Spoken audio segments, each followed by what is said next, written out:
10 seconds, Super. Kiss my hot lip. I want you to hold it between your knees. There's never a cop around when you need one. You got a little pretty mouth, ain't you? Well, do you, punk? I'm gonna nail you for picking your feet in Poughkeepsie. This Kercheval is a bad mother. Shut your mouth.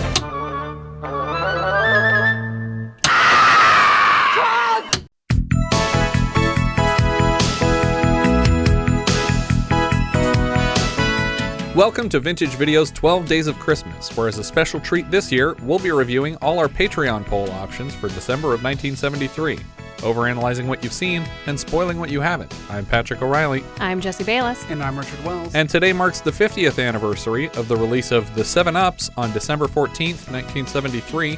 It was written by Albert Ruben and Alexander Jacobs, based on a story by Sonny Grosso, directed by Philip D'Antoni, and released by 20th Century Fox.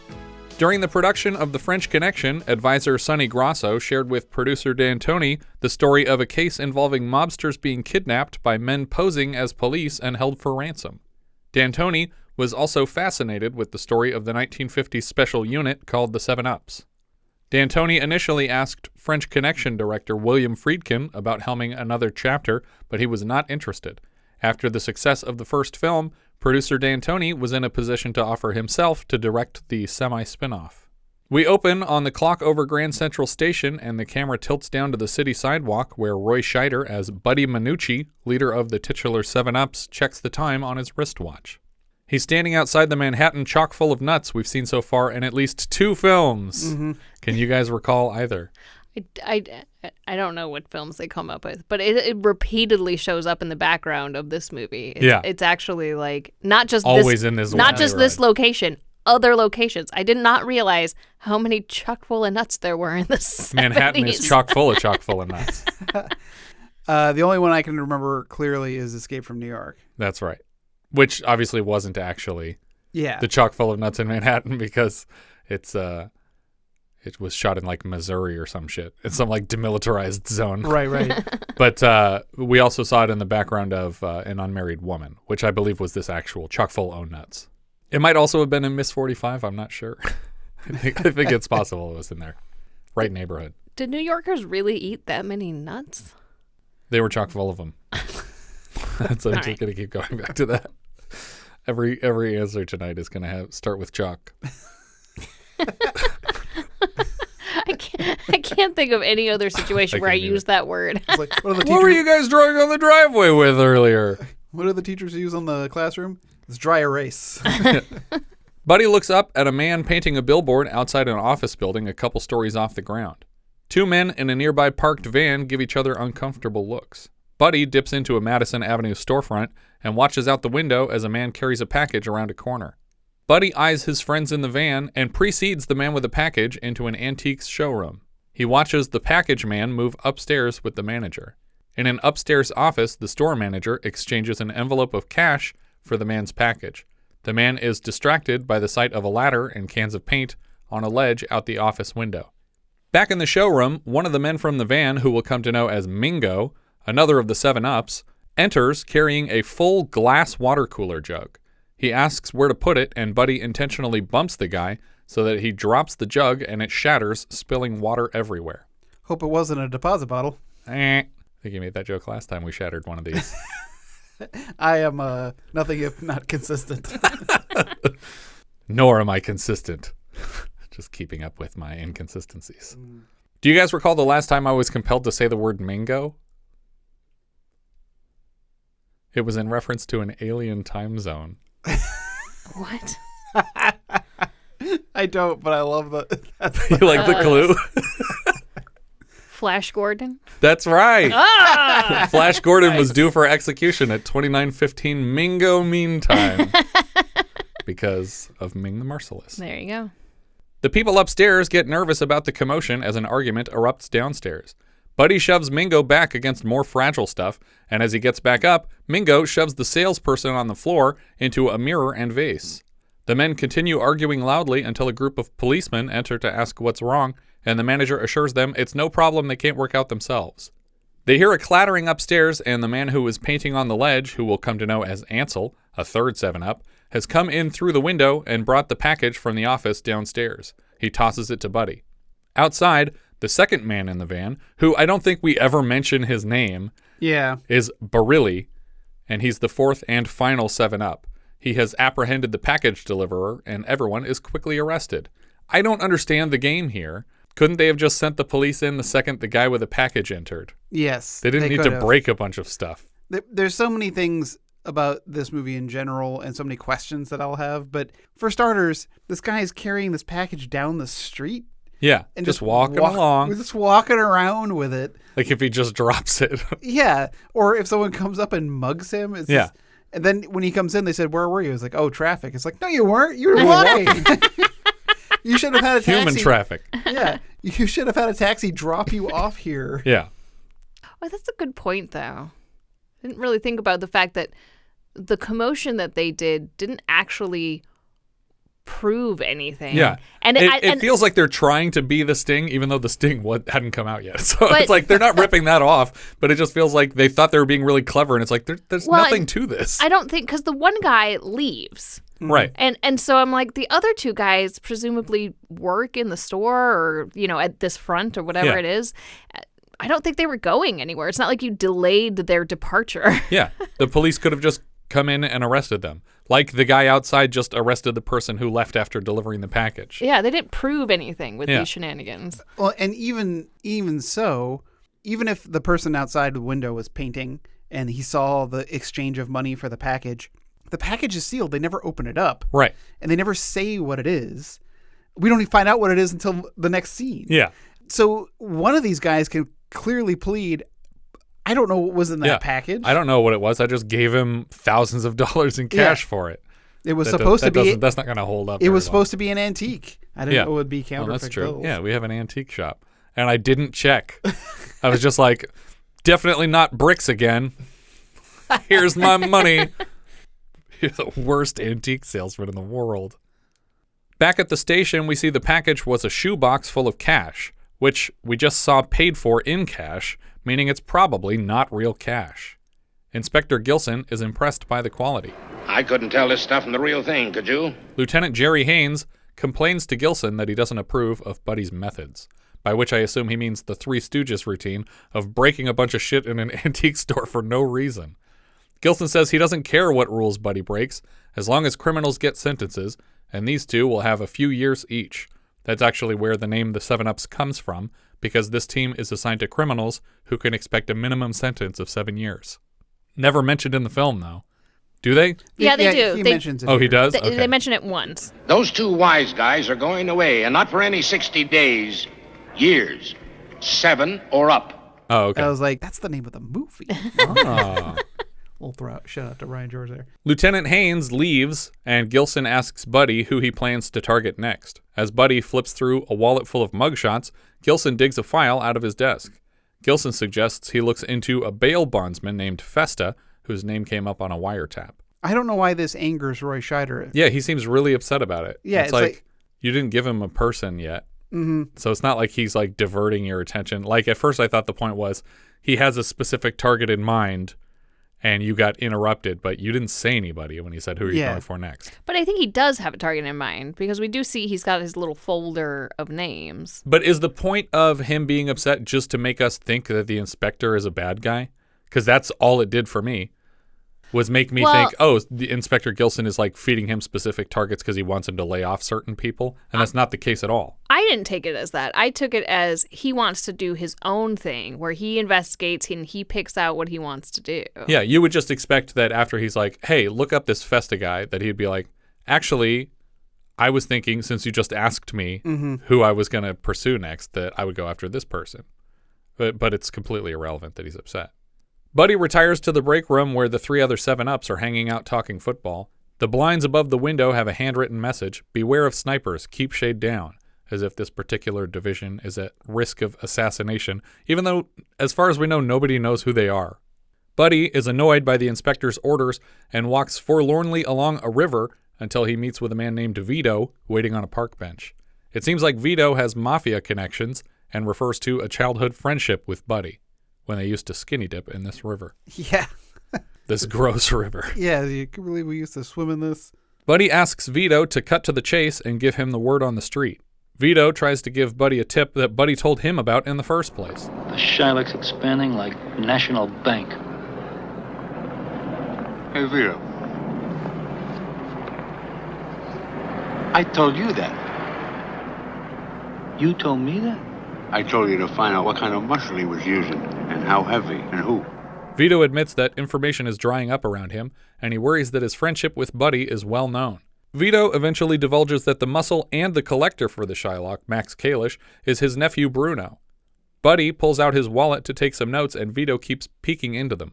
Buddy is reminded to ask about Vito's wife Rose. Apparently she's been having health problems. I don't know. Now they think maybe it's TB. It's also never really clear what he has on Vito. Right. That is prompting him to make requests of him to get all this information. I assume it's just they have a history together, and so it's like, hey, I'm going to give you some information I heard on the street, and you're going to offer me some kind of protection in return, that I can work in these circles and not get killed by these people. It feels weird that he can offer him anything. Yeah. We cut to Bruno walking into the Hotel Commodore with a briefcase. He goes into room 505 and sits down with his uncle Max Kalish on a couch in a hotel room. It seems Bruno has been out collecting cash, and he hands over $11,050 to Mr. Kalish. Kalish updates his ledger with what looks like protection money payments, I would guess, or something along those lines. Something. He even has receipts. Yeah. For like. Yeah, for tax purposes. For the guy at H&R Block. Block full of nuts. Doesn't make any sense. Kalish bags up all the cash and climbs into a car outside to be driven home. Later that night, the car parks outside his house, and he leaves the money with his driver Bobby to take care of. A pair of goons we will eventually come to know as Moon and Bo watch the house from a parked car across the street. Moments later, they ring Kalish's doorbell while the man's wife fixes him a drink. Bo, the heavier, bespectacled goon, flashes a badge and pushes into the house. We cut to Kalish riding in the back seat later with one of the two goons. He asks them questions about where they're headed, but neither of them answers him. He offers them an unlimited bribe if they'll just answer his questions, but instead they drag him out of the car and punch him unconscious. We cut to Bruno and Kalish's assistant Bobby driving through the city. They're making a handoff and have been instructed to put $100,000 in a briefcase in their trunk and to pass through a local car wash as a ransom payment to get Kalish back. The car wash is one of those mechanized dealies that pulls the car through. They're passing through a series of spinning brushes when two men sneak up and slap handcuffs on the doors between the front and back seat door handles so that no one can escape the car. Then they use a crowbar to pry open the trunk and make off with the ransom payment. Bobby and Bruno are helpless to stop them in the car, and by the time they realize what's going on, the men have taken the money and escaped. We cut right to Mr. Kalish being released into a huge gravel lot. The kidnappers drive away and leave him here with his mouth taped shut and his hands taped together. Out on the street, we see Buddy walking the old neighborhood and getting warm greetings from family friends. He's waved into a barber shop by an old friend who forces him into a chair. It seems he has info to share. He tells Buddy that there's more guns than usual on the street these days and to please be careful. Buddy tries to tip the man on his way out, and the guy waves off the cash but ultimately accepts it. We cut to the New York Botanical Gardens. A teacher leads a class of children on a field trip. Moon, one of the kidnappers from earlier, with what looks like burn scars around his mouth, walks past the class. So, did you figure out where these burn scars came from? No. So I was looking up this guy. The actor's name is Richard Lynch. The IMDb trivia says that back in like '67, he took some acid. And the wrong kind of acid? The wrong kind of it. Well, no. Poured it down his face? No. He LSD. He took some LSD and then lit himself on fire in Central Park. Then I guess he managed to extinguish himself, and he went on to do a bunch of like anti-drug type educational stuff. But it's kind of crazy. Yeah. Do you guys recall the last time we had someone take drugs and set themselves on fire? One of our actors? Sounds like something Gary Busey would do. Richard Pryor? There you go. I thought you were Richard Pryor. Moon meets with Vito and gives the guy his share of the ransom money. It sounds like Moon is also here for another name to kidnap, but Vito says they need to take their time and to not be so greedy. We cut to the office of Festa, the bail bondsman, the one Gilson put Buddy on the trail of. Festa leads his client, Tony, to an attorney outside the courthouse across the street. I love that this is all on location, though, because we follow him out the door of the office and then directly across the street to the courthouse. So they actually like locked in these two locations. Buddy watches Festa walking back to his office, and he gets intercepted by Moon and Bo, the kidnapper with a badge from Kalish's abduction. A cop on the street sees the arrest in progress and actually helps the kidnappers force Festa into their car, assuming this is all above board. I can't imagine he would have cared later when it turned out. It's like, oh no, those were bad guys too. And it's like, whatever. Well, I will say this. Festa at least puts up a fight. Right, yeah. The other guy was like, you are police. I will do as you say. Yeah. Do you have a warrant? Yeah. You don't have any kind of papers or documentation here to show me? Yeah. You're just telling me to get into a car? But yeah, he puts up a big fight. Yeah. But you think Roy Scheider would have some follow-ups, like, of... I mean, he kind of does. Yeah. Because he stops the cop and he says, who were those guys? Why did you help them load someone into the car? Mm-hmm. And he says they're from the DA's office. So he saw the badge, clocked it as legit, and was like, DA's above my pay grade. I'm walking the beat here. So here you go. Here's your criminal. We cut to Buddy and Vito outside their former high school. He asks Vito about Festa. Vito doesn't seem to have much information for Buddy, so Buddy calls him out on withholding a huge tip that he happens to already know about. How come you're not telling me about the Coltello funeral? Look at this guy. I'm not going to tell you about it. Give me a chance, will you? Vito complains about all the pressure he's under, and Buddy plays an invisible violin in the air to shut him up. This relationship is very one way. Right. Yeah. And so I don't get why... I mean, I guess I do understand why Vito is participating in this in the end. But Sure. I don't understand what Roy Scheider did to convince him to give all this information up originally. Well, Yeah. because even after we figure out what we figure out at the end, right?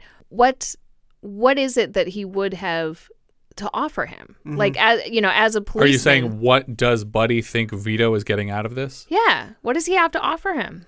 I mean, I guess he doesn't arrest his friend. Yeah, I think But that's that's all kind it of- is. It's just immunity. That's a super shitty thing to do. But that's a stool pigeon thing. Like there's every detective movie has the guy on the corner who has the information, and he gives it up in exchange for, if I get brought in, you tell them he's an informant for me, you let him go. Yeah, I guess. Or we'll plead him down to the lowest possible charges and get him out on the street as soon as possible. But as far as them being old friends, seems like he treats him like pretty crappily. Yeah. Yeah, but also Vito is like, I have a huge tip, but you're going to have to ask for it specifically and know most of the details so that I don't feel like I gave you anything. Also, we don't hear him learn about this Coltello funeral thing. Like, Yeah. it seems weird to me that he's like, how come you're not going to tell me about this thing that I haven't told the audience about? Haha, we're both withholding information. We cut to the Lucia brothers' funeral home as a crowd grows on the sidewalk in preparation for the funeral. We see Buddy and Barilli surveilling the gathering from an upstairs apartment across the street. And again, they have these two locations because the camera moves through the room that they're in and looks out the window at the funeral home across the street. But they stupidly keep lighting cigarettes in the window. They do all kinds of dumb shit Just in here. standing directly in the window Yeah. the whole time, just Yeah. staring down at these guys. What are you, Burt Reynolds? You go to the Sharky school of surveilling? They seem to be waiting for someone to show up, and eventually he does. Big Bill the Enforcer, who I don't think we'll ever mention again in the whole film. Like, they were like, oh, here he is, the big guy. Yeah. And it's like, that's it. That's the only shot of Big Bill. They call around to their other eyes in the neighborhood, but it sounds like they have the best view of what's going on. Kalish leads a meeting inside the funeral home of all the family heads, warning them that it's time they solve this kidnapping ring before they're all targeted. Festa's son doesn't want to take any drastic action while his father is still being held captive. Another of the mobsters points out that these men introduce themselves as police, and if they are, then they can't rightly fight back either. Vito knocks on the door and enters to remind the men that there is in fact a funeral today, and the family would like to get things underway. But one of these people is Coltello. Yeah. So is he like the patriarch of the family and one of his sons is dead? Or did this guy's dad die? I thought nobody's actually dead, and they just arranged this funeral as a reason for all the families to get together without suspicion. Now, I think somebody did die. Okay. But we don't see someone die, and we Yeah. don't specify how he's related to this Coltello. Ansel from the 7-Ups, posing as one of the limo drivers outside the funeral home, leans down to adjust his sock, and the wire he's wearing is hanging out of his pant leg. One of the mafiosos notices and heads inside to report the observation. The drivers are all summoned into the funeral home, but the one wearing a wire tries to hang back until they insist.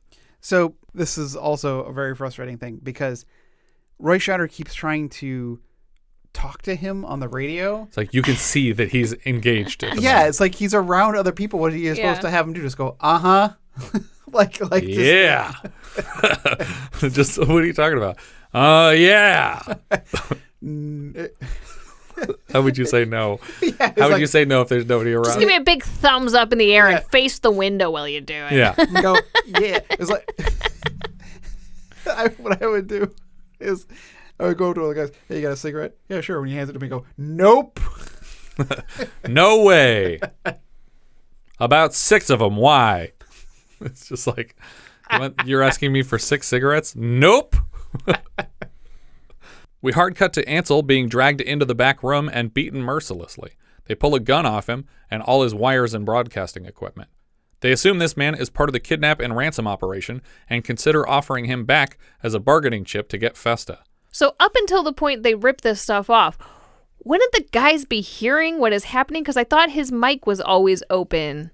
I think what fell out of his pant leg was the mic that was attached to his chest. So they weren't. So they aren't can't hearing even hear this? They're not hearing They, it. they would hear some rustling. Well, that's what I was wouldn't going to say. You would hear something. You would hear. But I mean, I think they do. I think they do hear rustling.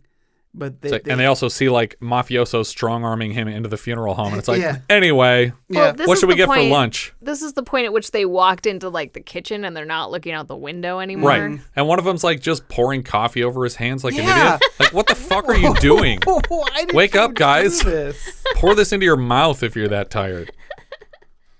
They assume this man is part of the kidnap and ransom operation and consider offering him as a bargaining chip to get Festa back. Across the street, Buddy and his partner wonder where their friend has disappeared to. The funeral procession is underway, and Mingo is sent after them. Inside the funeral home, Kalish tells Coltello, relative of the deceased, that the plan they've just put together is their only option. They load the unconscious, wired cop into the trunk of a car. Instead of covertly tailing the procession, Mingo drives past the line and then stops to look at each driver before radioing back to Buddy that Ansel is not driving any of these cars. Which they should have been able to see had they been watching people get into the cars. I'm sure Ansel had an assigned car. Right. And they would have seen, that's not him getting into the car. Also, did Ansel just call them and be like, hey, do you guys need a driver for that funeral tomorrow? Like, just like cold calling that he's going to be a funeral procession driver? Why wouldn't they use the family for this? Yeah, exactly. Like it's a funeral home. I'm sure they have their own drivers. Yeah. How did they insert him into the driver rotation? And what good is that going to do? You know what though? I know how they did, because Vito is the quote unquote undertaker. He runs the funeral home. Oh, okay. So that's how they snuck Ansel. Yeah. Then wire the cars and wire everything else. Don't wire a person. But what is the other guy's painting skills? How did they get him to paint That was the same wall? guy. That was Ansel. He's the driver, the painter. He's a Renaissance man. Ansel Adams? Yeah, exactly. He's a literal he's a photographer. Yeah. He takes pictures of his paintings after he's done. I painted this picture of this landscape and then photographed it. Ansel Adams has never actually been outside. Yeah. He just painted trees and then photographed them. He's really, really good at both. This is an excellent photograph of that excellent painting you did. Buddy decides to check into the funeral home just as a car is coming out of the garage. The camera follows it, so we know it's the one that Ansel is tucked into the trunk of, and Buddy and his friend pursue the vehicle. Coltello is driving the car quite slowly, and Buddy and his friend are following very closely. Buddy notices another carload of goons right behind them, so he turns to lose the tail and then tries to reconnect with the car taking Ansel away. The car is driven to the same local car wash so that the man in the trunk can be returned to his fellow kidnapper police. Yeah, I thought that this was an interesting play. It makes no sense. Because you're just putting this guy's life on the line. And also you're like, I'm going to fill this trunk with leverage and then give it back to my enemies. They have no reason to give you back the person that they took hostage. We get so many dramatic interior shots of this car wash too. It's like, I feel like they filmed so much footage of this car wash. It's like, we got to use it. It looks so good, guys. I mean, I guess it's meant as like a message, but it doesn't make sense to give them their man back while they still have your ally hostage. Right. This time, unless that's the exchange. We gave you him back. Now you give. Yeah, I think that is the point. But it's like you have to make that arrangement before you hand him over. Yeah. Unless they expect it to be like an honor among thieves things where it's like, okay, you know what? You caught our guy and you gave him back to us. That means we owe you your guy back. Right. But they never handcuffed the doors this time. They just let him pass through. And the driver is just as confused as we are. On the other side, though, we see Moon drying the car with a rag, and then he sneaks into it and pushes a gun into Coltello's neck to steal the whole vehicle. It skids directly across the alley into a warehouse, where Joe Spinell, as Toredano, slams the warehouse gate closed and races after them to inspect the delivery with the kidnappers. Coltello, the man in charge of driving this car, explains the plan to the kidnappers. Listen, fellas, you're making a mistake. We never make. Don't you know who I am? I came to make a deal for Festa. No deal. Coltello drops the keys, trying to open the trunk, and then tries to run for it, but catches several shots in the back. The kidnappers blast open the trunk with a shotgun, killing Ansel inside. He rises from the trunk and then collapses bleeding, hanging half out of it. Well, and Moon kind of gestures to Bo, like when he's about to pick up the keys and open up the trunk himself, he's like, maybe we shouldn't. Like this is a bomb or something. Yeah, like we shouldn't. It's a trap of some Yeah, sort. we shouldn't stand so close to this thing. The bloodied cop rises from the trunk and the kidnappers get back in their own car and leave just as Buddy and his partner force open the door to the warehouse. Toredano opens another gate for the kidnappers to flee through, but he's grabbed and patted down by Buddy and Barilli. Buddy notices the wounded Coltello and dead Ansel in the trunk. They keep Toredano at gunpoint and lower Ansel back into the trunk. Moon and Bo skid out of the warehouse and Buddy is hot on their heels. What follows is a long, high-speed chase through the city. The villains remind us how terrible they are by blasting full speed down a street full of children. And then Buddy reminds us how terrible he is by doing the exact same thing. Okay. Why children... I get it. The street was barricaded off so the children could play. But a car comes roaring by, so the kids run out of the street screaming. And when the car goes back, all right, game on. Everybody back into the street instantly. Oh, my God. I was like, why did you get back in the street? And why did you take longer to get out the second time? Because the way it's edited, it looks like the kids aren't going to get out of Buddy's way. Yeah. He doesn't even Nope. brake. Nope. At all. He doesn't let off the gas. No. We get shot after shot of the cars ramping off of uneven intersections where it felt like the filmmakers were just excited to have a street blocked off and thought it looked more interesting than it does. That's the interesting thing about this chase is like, I think it's a miracle that this number of streets in Manhattan would be passable at this rate. And I know that they're weaving in and out of some traffic. They're probably just on one street doing the same jump over and over and over again. Perhaps. But what I'm saying is within the movie, like in the world of the movie, that it's so wide open. That there's this much space for them to just be going 90 miles an hour through Manhattan down all these different streets. But these also aren't bullet jumps. They're like 4 or 5 inches off the street jumps, where it's like the camera literally has to be scraping the ground for you to even notice that they got any air. There is something special, I think, about 70s car chases just because of the crazy suspension on these cars that, you know, these cars are just bouncing as every time they hit the pavement. I found this car chase to be very exciting. I was like actually like sweating. My hands were like sweating. I was like, because the first of the kids. Yeah, the kids obviously. But just all like the really, I love all the really low angle shots of the street, and it doesn't look sped up. It looks like they're really, I think they are driving that speed. Yeah, like that. and so it's like it's very impressive as far as just driving. Yeah. But I got really mad when he's like, "Why aren't you calling this in? I am in pursuit of a blue sedan." He needs a lot more backup. Yeah. A lot. Eventually, the baddies do enough damage in the chase to draw the attention of another police car, but the marked cop car is quickly taken out of commission. More cops form a shitty roadblock, and the guys shoot right through it. It's like, why'd you put a huge car width seam in between the two vehicles you're blocking the road with? Yeah, you needed to block the road. The cops that are also blocking the road are standing on the cars. Yeah, and one of them almost gets hit by the car that gets knocked back. They do, and one of them literally rides the car as it spins around. He's like hanging onto the door, and I'm like, Jesus. In any other movie, you guys all run out of the way at the last second. Buddy chases the kidnappers out onto a country road where they try to hide in front of a Greyhound bus. As Buddy drives past it, Moon fires a shotgun into the hood of Buddy's car and blasts it off. The cars bash each other back and forth along the road until Buddy is forced off to the right lane and crashes right into the back of a parked 18-wheeler.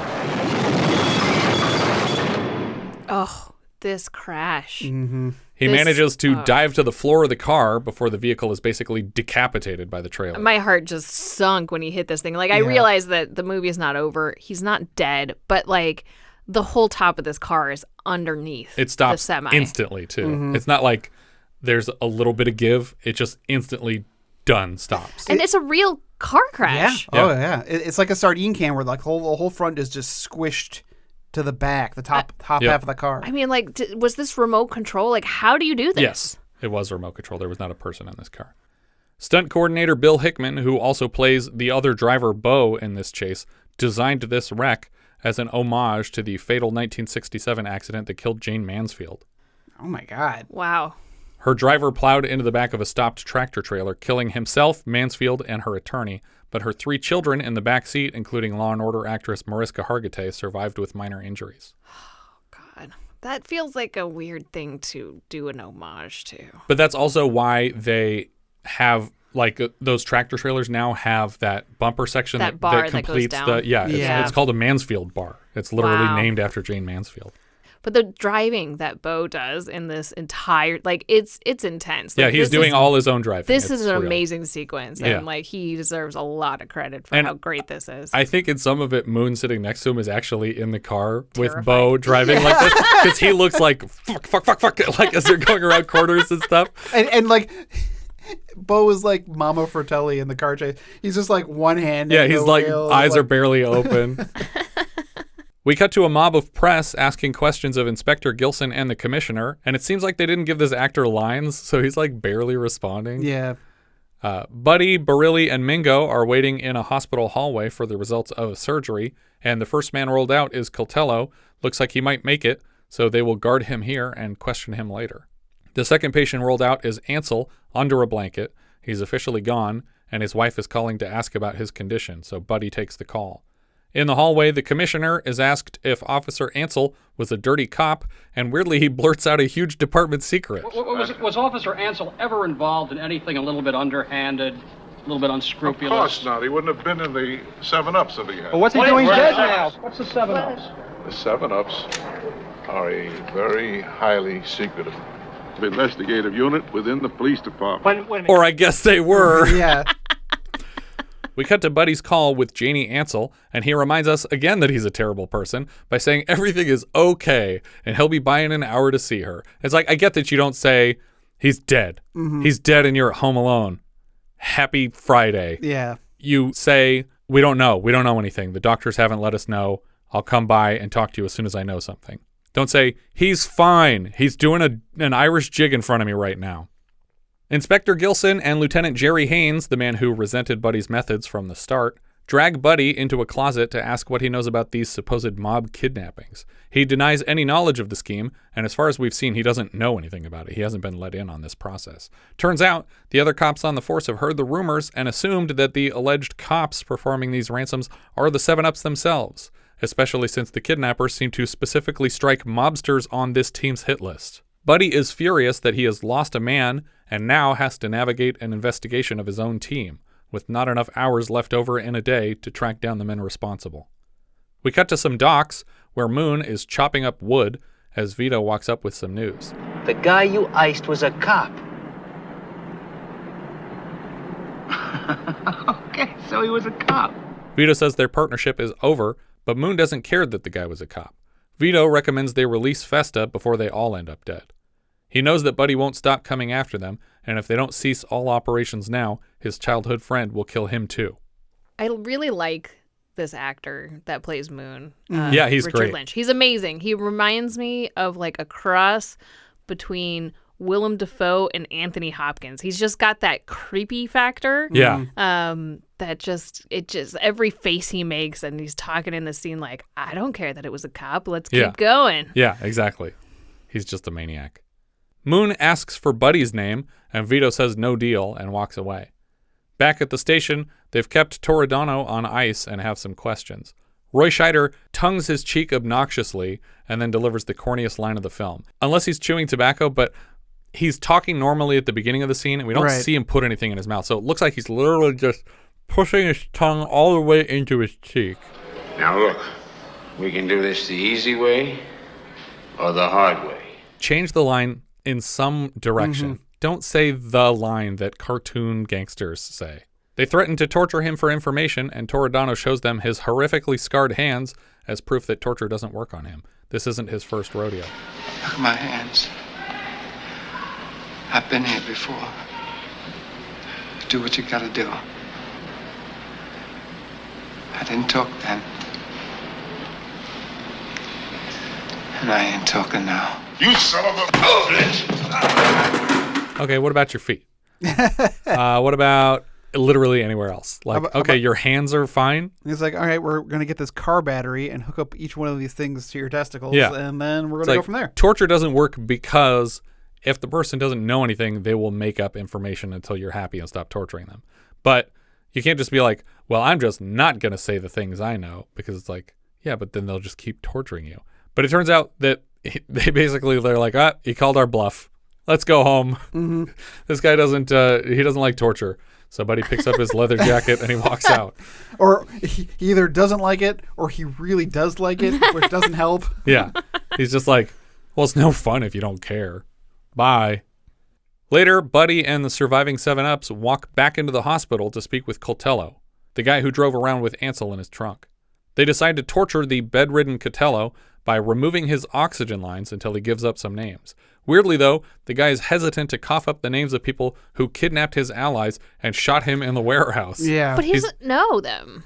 Right, but he's not protecting his family. He's protecting the guys who are holding his partner ransom. What is he going to say, though? He can say, I don't Whatever know, and they won't information he believe can. him. They told us to make a drop at this car wash. They said they were cops. Yeah, this is where they took him. Maybe he thinks this is a test and that if he talks that these people will kill him because they're a part of the kidnapping operation. But eventually he realizes that they're going to kill him if he doesn't say anything. Coltello says that everything was Max's idea, but he takes this to mean that Kalish orchestrated the killings, not that he dreamed up the scheme to avenge them. That night, the 7-Ups disable Kalish's security team across the street and break into his home. They wake up Kalish and his wife at gunpoint and demand to know who shot Ansel, and Kalish swears up and down he has no idea who they were.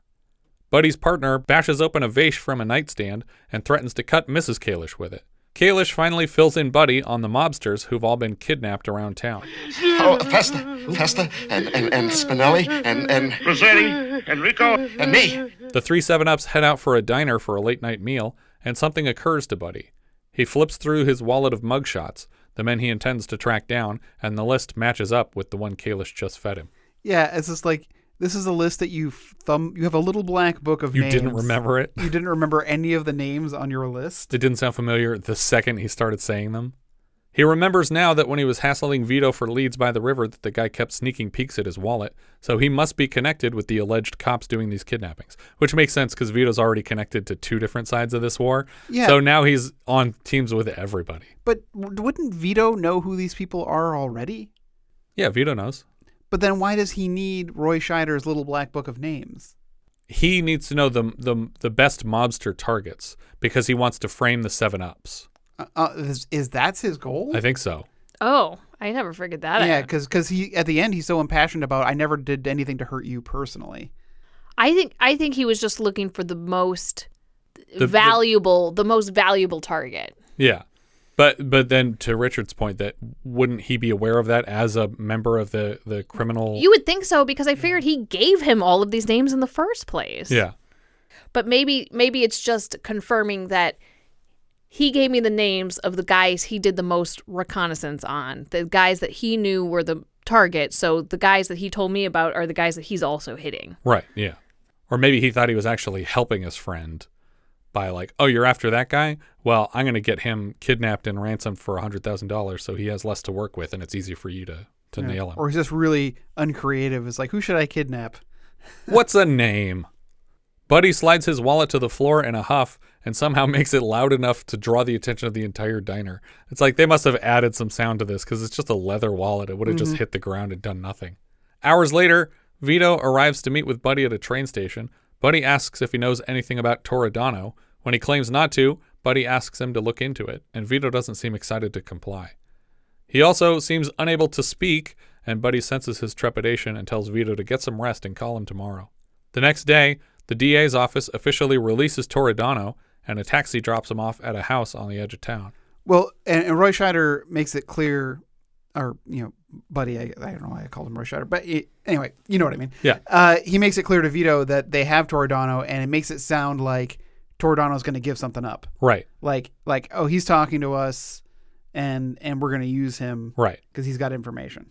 So Buddy waits inside Toredano's house and then shoves him around at gunpoint, ultimately locking him in a closet. With Toredano locked up, Buddy waits with the rest of his team sitting in a truck outside, and they watch for the first person to reach out to him. Within minutes, Moon and Bo roll up and park to walk to the house. Stupidly, 7-Up Barilli gets out of the van after Moon passes, never considering the possibility of a second kidnapper, and everybody is quickly shooting at each other. Bo is knocked over by a shotgun blast toward the neighboring train tracks, and Moon spins to shoot Barilli with his revolver. Buddy comes flying out the door and chases Moon on foot across the train tracks. It's a cat and mouse chase through a junkyard, and Moon hides in the back of a rotted-out van. A bit of graffiti in this junkyard says Sonny, as an apparent shout-out to Sonny Grosso, technical advisor to the film and the basis of Roy Scheider's character, Buddy. Moon peeks out to take an ill-advised shot at Buddy, and Buddy returns fire, emptying his revolver into the man, killing him. And we cut forward probably a couple days to Buddy meeting with Vito by the same river. Vito promises Buddy a huge tip, but Buddy tells him it's too late. Too late? For what? For you and me. He explains that he knows Toredano was pals with the kidnappers and that Vito was covering for them. Vito thinks it's enough that he did his best to protect the cops. He did it for the money to pay for his wife's health issues, though he has been dressing fancier and fancier throughout the film. Yeah. And sports a new gold watch for this scene, which he's like checking his time. He's like, hey, you're late, buddy. Buddy tells Vito that he isn't here to arrest him, but word travels fast, and when the mobsters find out about his ties to the kidnappers, he might be getting some new cement shoes to clash with his watch. Buddy leaves Vito here panicking beside the river and ignores the man's desperate pleading for help. Vito's dialogue is literally turned all the way down, but we can still hear the bustling city around them to imply how little Buddy cares about Vito's upcoming problems. The end.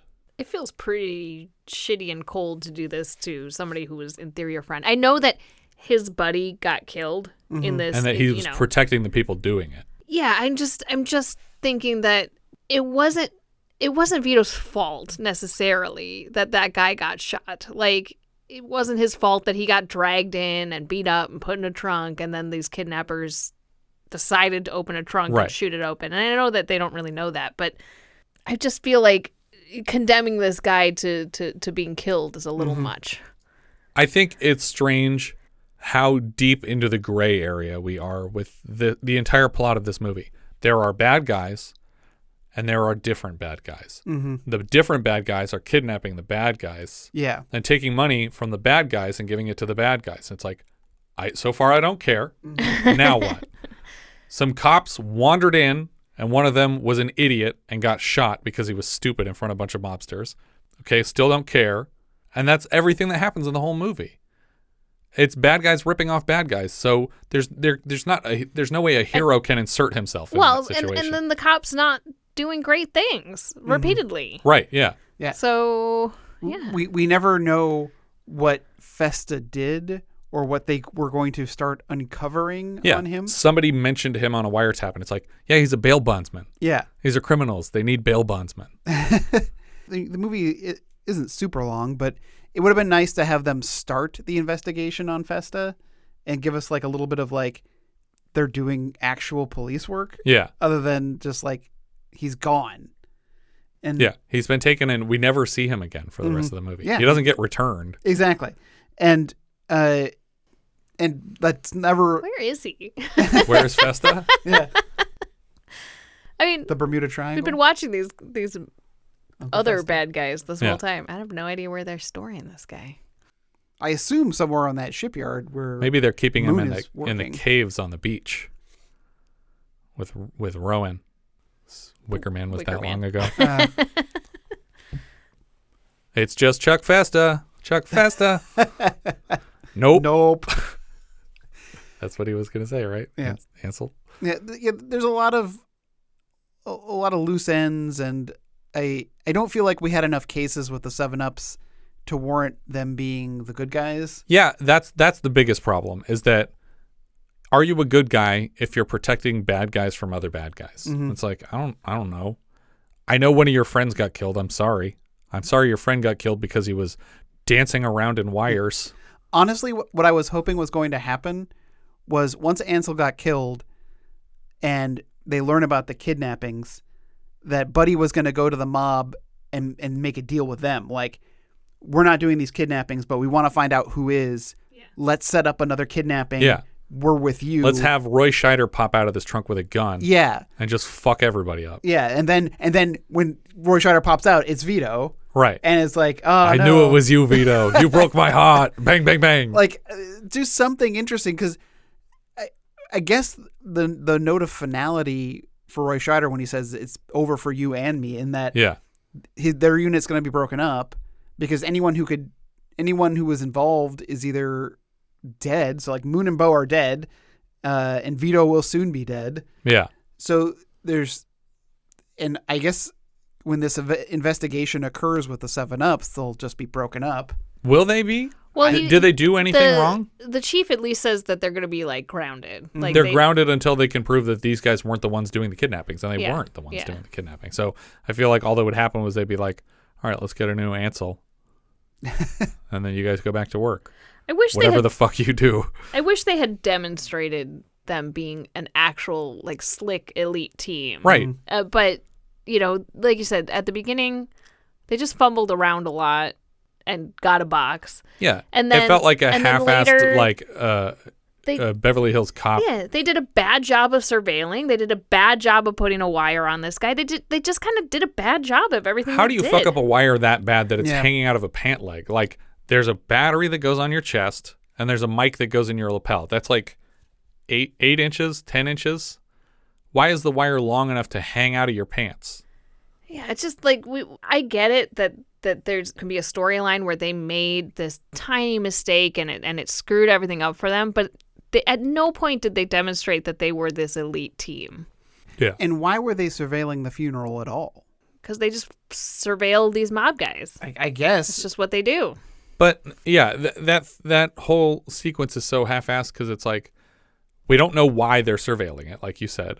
We also have no idea how they found out about it because the one guy who's supposed to be giving Roy Scheider tips this whole time didn't give him this. He just knew about it from a scene that we weren't party to.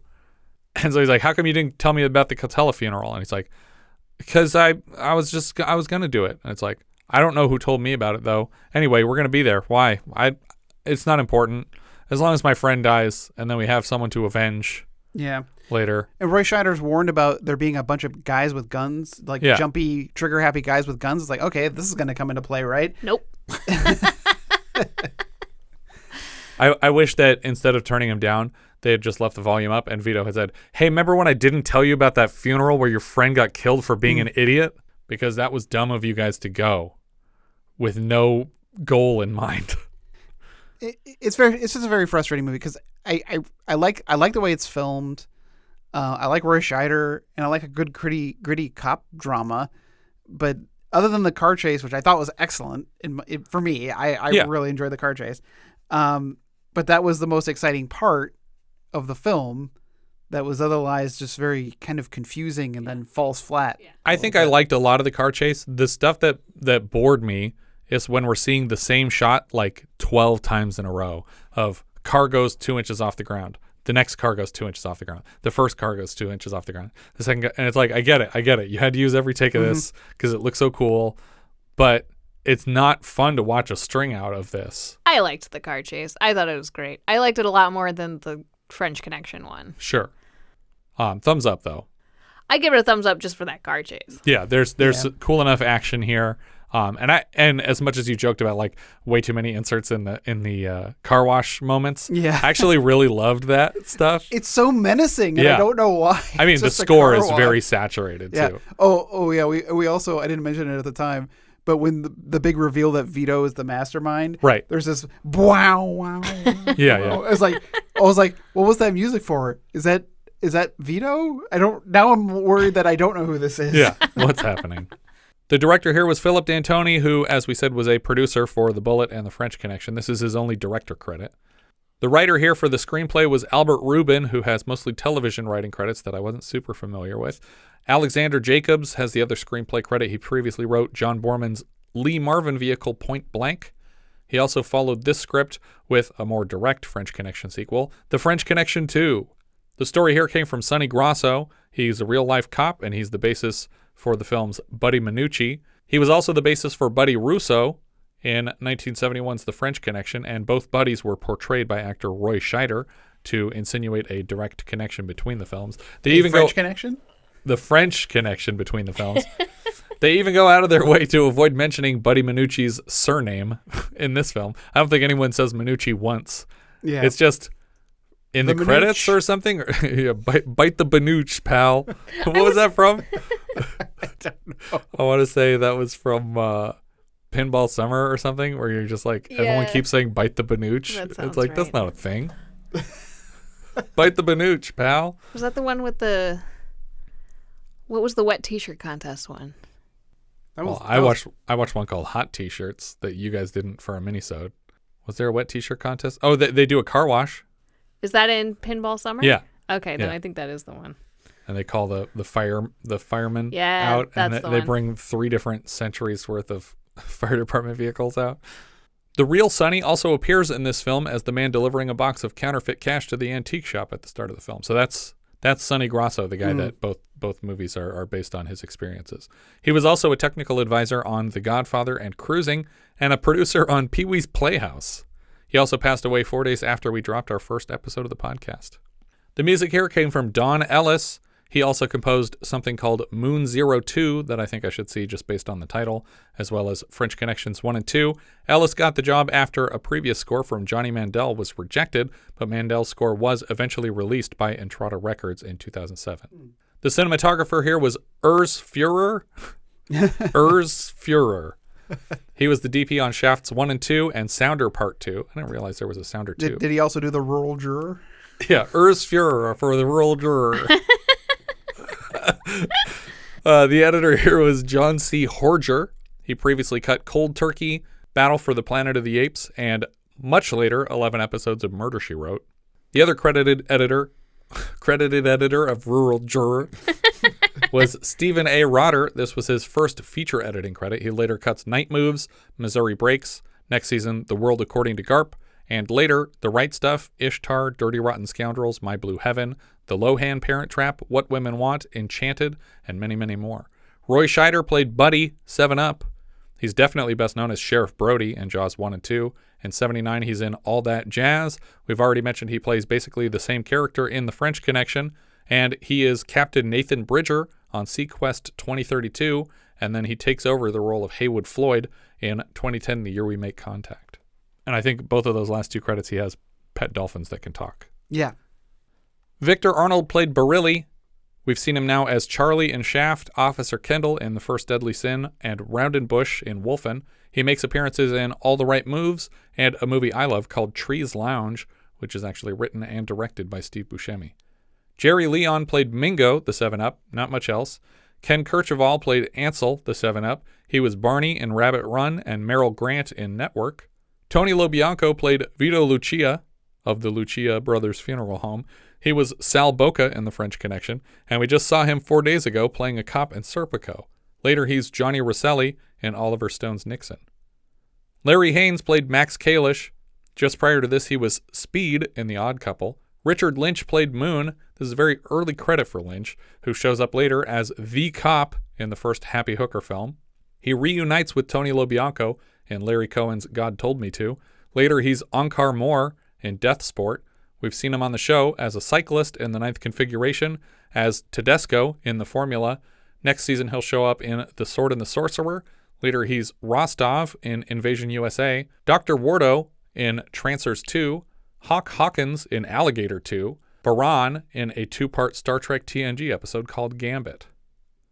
Oh, yeah. It's in the 7th season. Yeah, it's a pretty lame episode. Just realizing cyclist in The Ninth Configuration, is that the guy who Stacy Keach breaks the shot glass in his hand? I mean, there were a lot of cyclists in that scene. Biker bar. I think they credited all the bikers as cyclists in that movie for some reason. Bill Hickman played Bo. He's a famous stunt driver. He was behind the wheel of the more memorable car chases of film history, including Bullet and The French Connection, which were both produced by this film's director, Philip D'Antoni. We saw Hickman last as Agent Muldering in The French Connection, but he also has some stunt credits in Capricorn 1. This was his final film, but he lived until the mid-'80s. There was a near miss on one of this film's stunts, which almost took out the entire camera crew, and I think it's possible that Hickman decided to quit while he was ahead. He was like, okay, this was super dangerous, and I didn't want to kill people on my last movie, so let's just call this the last one. Joe Spinell played Toredano. According to IMDb, he appears uncredited as Willie Chichi in The Godfather, but his only other credit before this was as Marty in Cops and Robbers. He reprises the Chichi role in Godfather 2 and later shows up in the Mitchum Marlowe film Farewell My Lovely. He's in Taxi Driver, Rocky. He reunites with Scheider in William Friedkin's Sorcerer. So far on the show, we've seen him in The Little Dragons, Cruising, The Ninth Configuration, Forbidden Zone, Maniac, Brubaker, Melvin and Howard, The First Deadly Sin, and Nighthawks. He shows up next season in Movie Madness, Vigilante, Night Shift, Monsignor, and One Down, Two to Go. Busy guy in the early 80s, Joe Spinell. Busy actor. Robert Burr played Lieutenant Haines. He was Ralph in Tattoo and Principal in Ghost Story earlier this season. Rex Everhart played Inspector Gilson. This part was offered first to Eddie Egan, the actual cop who Popeye Doyle is based on, and who got another speaking role in that film. We've seen him now as the truck driver in Friday the 13th who takes Annie most of the way to Camp Blood, the guy who grabs her ass on the way into the truck. But he's perhaps best known as the voice of crazy old Maurice in Disney's Beauty and the Beast. Benny Marino played Festa's son. He's Lou Boca in The French Connection. Bill Finaro played Big Bill. His only other credit was as a taxi driver in Kubrick's Killer's Kiss. John Apria played Killer. He was young Tessio in Godfather 2. We saw him last as Mario Vicari in The Idolmaker. And more recently, he was Nick Katsopoulos, father of John Stamos' Jesse Katsopoulos on the Full House reboot Fuller House. Tom Signorelli played Minor Role. He was Attaglia in Thief, and in 1980 he showed up as Moriarty in Hide in Plain Sight, and Carl Lucas, not that Carl Lucas, in The First Deadly Sin. I think that's everything for the 7-Ups. If you have any thoughts you'd like to share, you can find all our socials at linktree/vintagevideopod. Thank you so much for listening, and I hope you'll join us tomorrow when we'll be discussing Sleeper, which IMDb describes like so. A nerdish store owner is revived out of cryostasis into a future world to fight an oppressive government. We leave you now with the trailer for Sleeper. Excuse me, Mr. Allen? Is that your new movie you're working on? No. I'm a clarinet player in 1973. I go into the hospital for a lousy operation. I wake up 200 years later and I'm Flash Gordon. What's the name of the film? The name of the film is Sleeper. Basically, it's an intellectual film.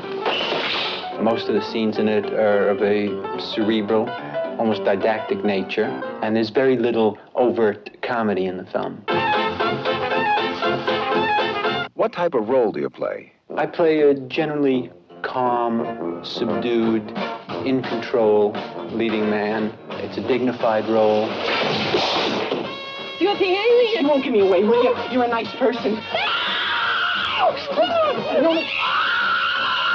I knew I could count on you.